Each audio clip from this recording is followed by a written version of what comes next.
everyone, this is Anna Alexander and welcome to Dish About the Dish Happy Hour, where we are endeavoring to recreate all 1,200 recipes in the International Bartender's Guide circa 1996 cocktail book. Why? Because why not? We have our inspirational Right Drunk Edit Sober candle guiding us along the way, and today is Absinthe Day, which excites me and terrifies me. Some of the best nights I don't really remember in its entirety have been because of absinthe. It is one of those cocktails where I don't know what it is. There's this mystery surrounding it. Just a little bit propaganda. It's not as mysterious as it sounds. But let's talk a little bit about the absinthe. So absinthe is an anise flavored, also has flavors of hints of fennel in it as well. So it's very black licoricey, and I know a lot of people like black licorice. Ooh, gross. I'm one of them, but it's not that bad when it's consumed in this form. It's also a derivative of the Artemisia absinthium, as well as green anise, sweet fennel, and other medicinal and culinary herbs. It's also, I've heard, an extract of the wormwood, whatever that should be. Gained its popularity in the early turn of the century, 1900s, late 1800s, mostly because there was a little bug that was imported from America that hit France and wiped out its vineyards. So they turned to something else to fill their libation needs, hence enters in absinthe. And because the sucker was anywhere from 120 to 180 proof, gave them some fun ideas and thoughts and interesting nights where they woke up going, what the hell happened? So the government goes, oh no, it's poison, shut it down. So absinthe was actually banned for a really long time, until about the 1990s, when it has made a comeback. This little bottle is 110 proof. So you are going to want to treat this with all the respect it deserves. Seriously, one of my favorite drinks is from down in Tacoma, Devil's Reef, has absinthe. It's called the Avalanche something or other. It's delightful, but I know if I'm going to drink it, I'm going to have one, and I'm going to wait at least 3 hours before I get anywhere near a vehicle, just for everybody's safety. So let's begin making our cocktails. Today we're gonna do 2 from the book, and the first one has a really original name, the Absinthe Cocktail. So like always, we're gonna get our mise en place together before we start making our drink. So let's go.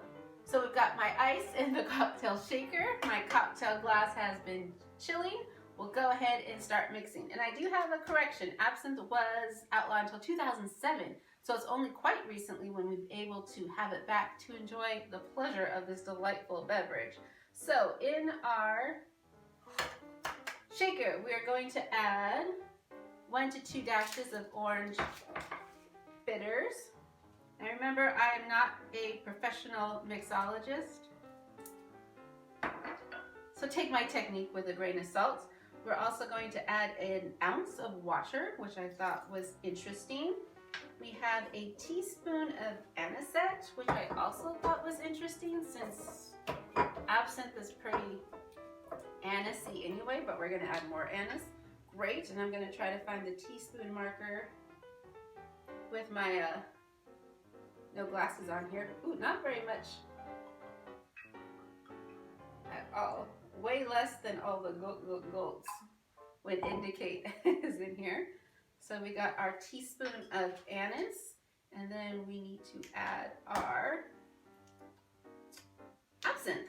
1 3 ounces of our absinthe. And I bought a little bottle because who knows how many more times I'm going to be making this cocktail.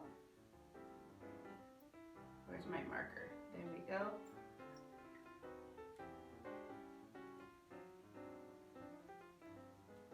One. Oh, look at that green. And 3/4. Why it turns green, I'm not really sure. Oh, but you can smell it. It smells like a licorice wrap in here. We're going to shake.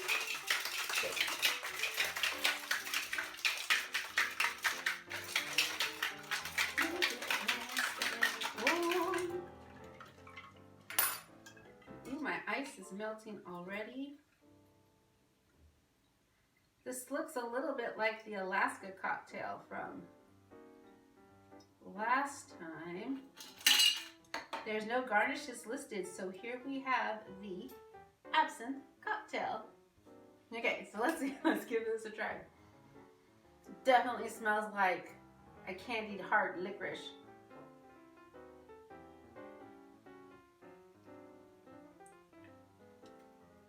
You can definitely taste the absinthe. It tastes exactly like you're sucking on a black hard licorice. It's not terrible, but it's not necessarily like, hits the spot. It's refreshing. It's not refreshing. I would definitely drink this later at night, maybe in the fall.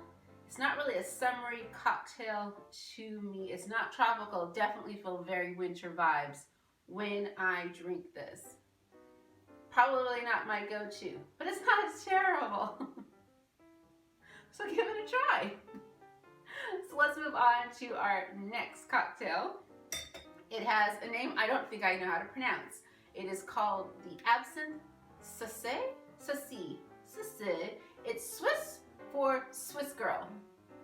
So if you know how to pronounce it, let me know in the comments below. So let's get going. So this specific cocktail is apparently a New Orleans brunch staple. Some people, because of the egg that's in it, consider it a breakfast drink. I don't know why, so let's give it a go. So for the Absinthe Suissesse, it does call for a raw egg white. I've had cocktails with egg whites in them before, but it's kind of one of those things where if you don't see it go in, you can enjoy it. So I don't know how much I'll enjoy this cocktail knowing I'm putting in a raw egg white. So remember, when eating raw foods, you may become sick with foodborne illnesses. All right, so let's begin. Let's hope I can read the instructions without my glasses on. Okay, so we've got our shaker full of ice, our egg white. Yay. This one calls for a tablespoon of white creme de menthe. These bottles all start to look the same. Let me find out if I can find my tablespoon. And as always, these recipes will be down in the description box below. Also calls for a dash of anisette, so of course I'm going to be able to measure out a dash. Let's see. Dash, maybe a dash 2, 3, or 4. And then we end up with our ounce and a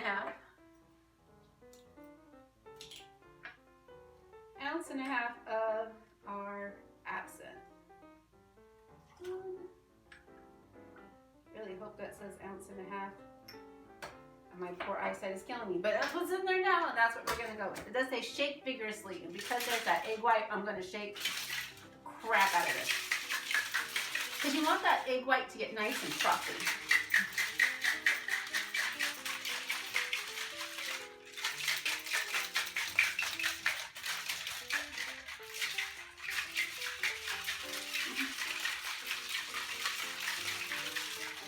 I should make a YouTube short of my faces while making cocktails.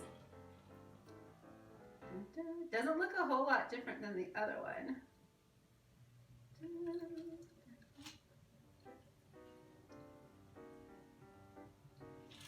And here we have the Absinthe Suissesse. Let's give it a try.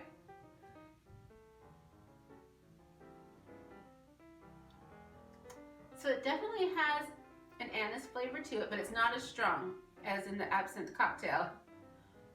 I taste the creme de menthe just a little bit. There's a little aspen kind of wintry wash across the tongue. I don't know if I would necessarily have this be my go-to brunch drink. It's a little too, I don't know what I would describe it. Yeah, I don't see eating eggs and French toast and then drinking this and thinking that's going to be a refreshing mixture of things in my mouth. But it's not a terrible drink. I've also been told this has like a milkshake-like texture. I did not make it into a milkshake-like texture, so your mileage may vary. Again, it's not terrible, but it's not necessarily my cup of tea. But here we have it. Here's our 2 absinthe-based drinks. Give them a go yourself. Tell me how you like them or how you prefer to prepare them yourself.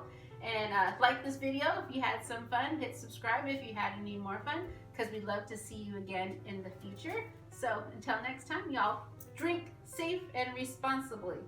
We do want to see you again.